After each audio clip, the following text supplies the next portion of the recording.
আজি কেইটামান কথা স্পষ্টকৈ পুনৰবাৰ ক'ব বিচাৰিছোঁ।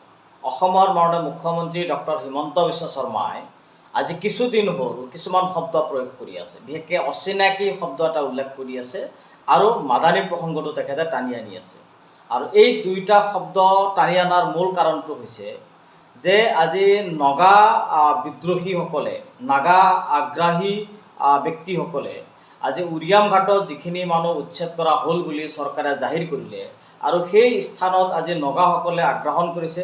আজি নগাসকলে অসম চৰকাৰক কোনো বিষয়ক যাব দিয়া নাই আৰু নগাসকলে অসমৰ প্ৰশাসন ব্যৱস্থাটো তেওঁলোকে ধূলিসাৎ কৰি দিলে। আজি অসম চৰকাৰৰ গৃহ বিভাগ যে ব্যৰ্থ হৈছে তাকে প্ৰমাণ কৰে।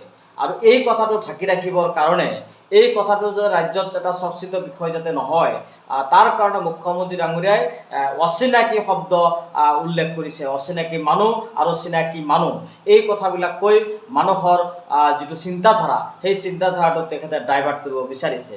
দ্বিতীয় কথাটো হৈছে যে আজি অসম চৰকাৰে কিছুদিন আগতে বিদেশী ন্যায়াধীকৰণত যি গোচৰসমূহ চলি আছিলে আৰু এই গোচৰসমূহ তেখেতে যি উঠাই লোৱাৰ যি সিদ্ধান্ত গ্ৰহণ কৰিছে আৰু তাৰ জৰিয়তে যি অসম চুক্তি যে অৱমাননা কৰা হ'ল, অসম চুক্তি মতে যি 1971 24 মাৰ্চ মিডনাইটৰ পিছত যিসকল অসমত প্ৰৱেশ কৰিছে তেখেতসকল যে বাংলাদেশী বা তেখেতসকল যে বিদেশী, আৰু সেই প্ৰশ্নটোৰ অৱতাৰণা হ'ব বুলি মুখ্যমন্ত্ৰী ডাঙৰীয়াই জানে।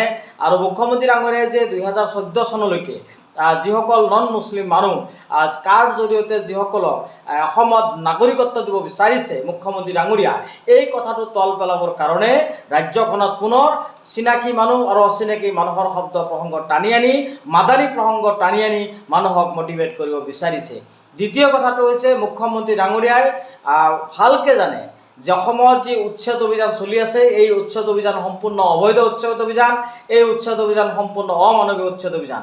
আৰু এই বিষয়টো লৈ ৰাজ্যত যে এটা ইছ্যু হ'ব, ৰাজ্যত যে এটা নিৰ্বাচনী ইছ্যু হ'ব, তাৰ কাৰণে মুখ্যমন্ত্ৰী ডাঙৰীয়াই এই তিনিটা বিষয় মানুহক ডাইভাৰ্ট কৰিবৰ কাৰণে তেখেতে অচিনাকি আৰু চিনাকি শব্দ উল্লেখ কৰিছে। গতিকে আমি অসমৰ সুধী সমাজক স্পষ্টকৈ আমি আহ্বান জনাইছোঁ, অসমৰ দল সংগঠনক আমি আহ্বান জনাইছোঁ যে চাওক, উচ্ছেদ কৰি আছে, এইটো বিভিন্ন পৰ্যায়ত বিভিন্ন সময়ত এই কথাবিলাক প্ৰতিক্ৰিয়া হৈ আছে, কিন্তু একেলগে এই কথাটো আপোনালোকে পাহৰি নাযাব যে এইখন অসম চৰকাৰে আজি নাগাসকলৰ আগ্ৰাসন বন্ধ কৰিব পৰা নাই, এইখন চৰকাৰে মেঘালয়ৰ আগ্ৰাসন বন্ধ কৰিব পৰা নাই, এইখন চৰকাৰে অৰুণাচলৰ আগ্ৰাসন বন্ধ কৰিব পৰা নাই। একেলগে আজি বিদেশী প্ৰসংগ বাৰে বাৰে তেওঁলোকে টানি আনে আৰু মুছলমানসকলক বা মিয়াসকলক টাৰ্গেট কৰে।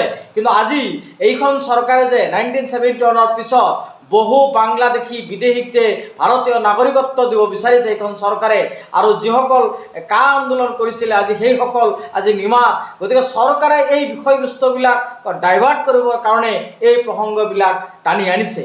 একেলগে মাদানী প্ৰসংগ টানি অনাৰ কাৰণ হৈছে ৰাজ্যখনত হিন্দু মুছলমানৰ এটা সাম্প্ৰদায়িক এটা প্ৰেক্ষাপট সৃষ্টি কৰিবৰ কাৰণে, জনগণৰ মাজত বিভ্ৰান্তি কৰিবৰ কাৰণে, মুখ্যমন্ত্ৰী ডাঙৰীয়া 26ৰ নিৰ্বাচনৰ বৈতৰণি পাৰ হ'বৰ কাৰণেই এই প্ৰেক্ষাপটটো টানি আনিছে বা এই প্ৰসংগটো টানি আনিছে, বাৰে বাৰে টানি আনিব বিচাৰিছে। গতিকে আমি আমছুৱে স্পষ্টভাৱে কৈছোঁ যে 1971 চনৰ পিছত অহা এজনো বিদেশী অসমত থাকিব নোৱাৰিব আৰু এজনো বাংলাদেশী অসমত থাকিব নোৱাৰিব, এই কথাটো স্পষ্ট। একেলগে এই কথাটো আমি কম যে অসমৰ মাননীয় মুখ্যমন্ত্ৰী ডক্টৰ হিমন্ত বিশ্ব শৰ্মাই অসমৰ সংখ্যালঘু জনগণক টাৰ্গেট কৰি, অসমৰ মুছলমানসকলক টাৰ্গেট কৰি এটাৰ পিছত এটাকে সংখ্যালঘু বিদ্বেষী মনোভাৱেৰে কাম কৰিছে, সংখ্যালঘু জনগোষ্ঠীটোক অত্যাচাৰ কৰি আছে, অন্যায় কৰি আছে, যিটো কোনো পধ্যে সাংবিধানিক বা যুক্তিসংগত নহয়, বৈধ নহয়। সংখ্যালঘুসকলক জীৱন আৰু সম্পত্তি নিৰাপত্তা প্ৰদান কৰাৰ দায়িত্ব অসম চৰকাৰৰ আৰু মাননীয় মুখ্যমন্ত্ৰী ডক্টৰ হিমন্ত বিশ্ব শৰ্মাৰ। অসমৰ মাননীয় মুখ্যমন্ত্ৰী ডাঙৰীয়াৰ কিন্তু মুখ্যমন্ত্ৰী ডাঙৰীয়াই এই কামটো কৰা নাই, সম্পূৰ্ণ স্বৈৰাচাৰী চিন্তাৰে, হিটলাৰী চিন্তাৰে কামবিলাক কৰি আছে। তাৰ কাৰণে আমি অসমৰ জনগণক আহ্বান জনাইছোঁ যে এইখন চৰকাৰৰ উচিত শিক্ষা দিবৰ কাৰণে সকলোৱে প্ৰস্তুত হওক।